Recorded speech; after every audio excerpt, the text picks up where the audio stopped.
Here are the notable injuries we're tracking going into Sunday's games here. Aaron Jones with the knee, limited practice. Christian Watson did not practice, as well as DJ Moore, Chris Olave, CJ Stroud still in concussion protocol. Devon Achane, we'll see if he's good to go. That is now a toe injury, so that is something new for Achane. No surprise Tyreek Hill was not able to log a practice with the ankle. That's one to watch all the way through the weekend up to kickoff against the Jets. Nico Collins didn't practice with that calf injury, and Pacheco with the shoulder. Brian Robinson coming out of the bye week, still dealing with the hamstring. He didn't practice. To me, that's the ones that sort of show up here that you're kind of like, oh, Brian Robinson after a week off not practicing on Wednesday is a little concerning. That one is definitely something that sort of raises your eye. Pacheco not back on Wednesday after missing last week is a concern. Feels like, at least kind of reading the beat reporters, feels like Nico Collins, even though he missed on Wednesday, like that he's got a decent shot at playing this week. We'll see about Stroud. DJ Moore popping up with an ankle is a little bit of an eye raiser too, because that was not anything on my radar at least. Yep, Chris Olave as well, who just seems to have a different injury every single week at this point. I'm going to make a prediction, and the market disagrees with me on this right now. I think CJ Stroud's going to play. Okay. I just think you bet against NFL teams doing the responsible thing. And after the TJ Watt thing, teams just aren't incentivized to follow the spirit of the protocol. And this is such an important game for the Texans. And until there are changes in the offseason around this, like and D'Amico Ryans yesterday said he's feeling a bit better. We'll see how he goes this week. I think he's going to play. Yeah, I think you're probably right. He's definitely a tough kid. It's a magical season for Houston. Feels like if there's any way he can be out there, he certainly will as well. I'm not worried about Achane because it is always something, but it's a Wednesday. So, let's see if we get news over the next hour, and obviously we'll track that as we're going here. But to me, in terms of injuries we're tracking, this isn't the biggest one. No, these are the Saturday game injuries, so we're running out of time on these. Justin Jefferson, he was limited, which is a good sign. Jamar Chase with the ankle, he was limited as well. Tyler Boyd with the foot and ankle limited. Josh Reynolds with the back injury, all limited. I have a feeling those guys will be able to go, but where it gets more dicey, Alexander Mattison with that ankle injury that looks somewhat serious. It could be a Ty Chandler day for the Vikings. Deontay Johnson with the knee. He didn't practice. Jonathan Taylor, no surprise with the thumb. Despite what Jim Irsay says about injuries, he did not practice. Samaje Perine with the knee did not practice. Yeah, Deontay Johnson's a little bit concerning given that it's a Saturday game and the offense is already bad in Pittsburgh. So, I mean, you might not just, it could be all the George Pickens. We'll track that as well. But I think the biggest news that came out of, and Justin Jefferson has said he's going to play even though he didn't practice, right? I'm sorry? So is Jamar Chase. Yeah, so is Jamar. Also limited. So those guys will go. Those guys will go. I think it's a Ty Chandler day regardless of whether Madison's active or not. That would be the Vikings running back I want. But to me, I thought the biggest news that came out of yesterday in terms of injuries and who might play and not play is in tonight's game. Yeah, let's pull up Thursday Night Football's injuries because Keenan Allen is officially out with the heel injury. This is going to be a very thin Chargers offense. The good news, it seems like Josh Palmer, who's been activated off the IR, will go with that knee injury. He's missed quite a bit of time here, but he should be back. Josh Jacobs with the quad is questionable. Devontae Adams, it sounds like he's going to play. He was dealing with an illness, so it's a matter of how much he can do.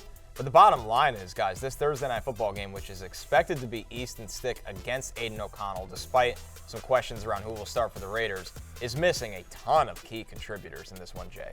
Yep, and Keenan Allen being out, which is a little bit surprising. I know that he hadn't been practicing, but still the thought was he was probably just going to go. Him being out is huge in terms of repercussions for this offense. See, I don't think it's that surprising, and I feel like maybe I was just saying this to friends, but I feel like I brought this up on Monday's show, which is like there's no motivation. Yeah. Once it was declared that Justin Herbert was being shut down for the year, so maybe this was Monday or Tuesday show, but once it was declared that Justin Herbert was out for the year, there's no motivation for Keenan Allen, what's Keenan Allen, 34 now, 33, 34? I think he's 32, 33.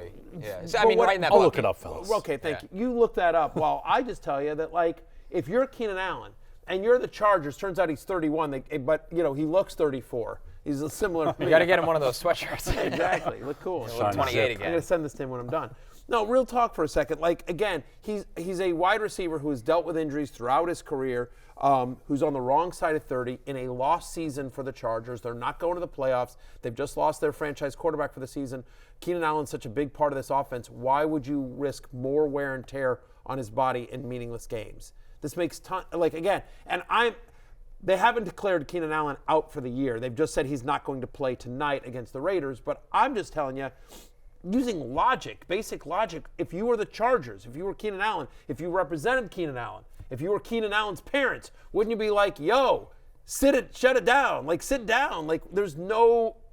So, it's disappointing as we head into the fantasy playoffs for everyone that's had Keenan Allen because he's such a fantasy superstar, but like this makes too much sense. I don't understand why, if you're them, why you would play him. I agree with that, but the only thing would be that logic doesn't necessarily apply to Brandon Staley all the time. He played Justin Herbert and Mike Williams in a meaningless Week 18 game last year, and Mike Williams got hurt and missed the playoffs. So Staley's coaching for his job, so I'm not sure maybe they'll bring back Keenan Allen later on. But this is a glorious game, gentlemen. It's a glorious game because you can bet on it. And we'll get deeper into it in our final segment, but just one thing I wanted to raise is that when there is chaos in a game like this, it creates opportunity. On DraftKings, if you add up the receiving yards props for Austin Eckler, Josh Palmer, Quentin Johnson, and Gerald Everett, gets you to 120 yards. Easton Stick's passing prop is 190. So it's like the market just has no idea what to do with how you could distribute all of this stuff. And so we'll get into that, but I think there are some ways to take advantage. I think and certainly fantasy-wise, I think, look,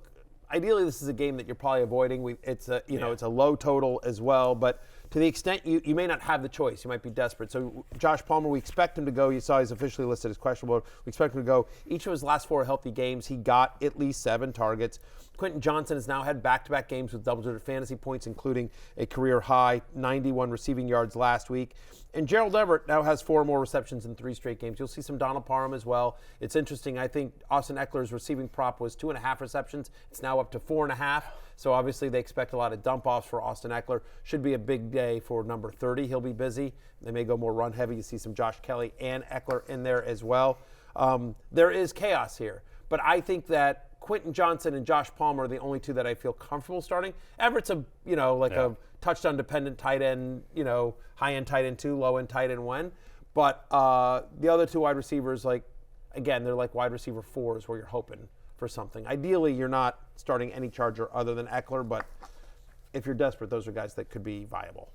Hey, it's Matthew Berry from NBCSports.com and Rotoworld.com, and I want to thank you so much for watching whatever it is you just watched, or if nothing else, being too lazy to click out of the autoplay after this video started, after whatever it is you actually wanted to watch finished. But now that you're here, I'd like to take a moment here to ask you respectfully now, okay? I'm asking you respectfully to subscribe to the NFL on NBC YouTube channel. You'll get the latest Roto-World fantasy news headlines, all sorts of great shows, including my own Fantasy Football Happy Hour. So go subscribe now. Again, I'm asking respectfully.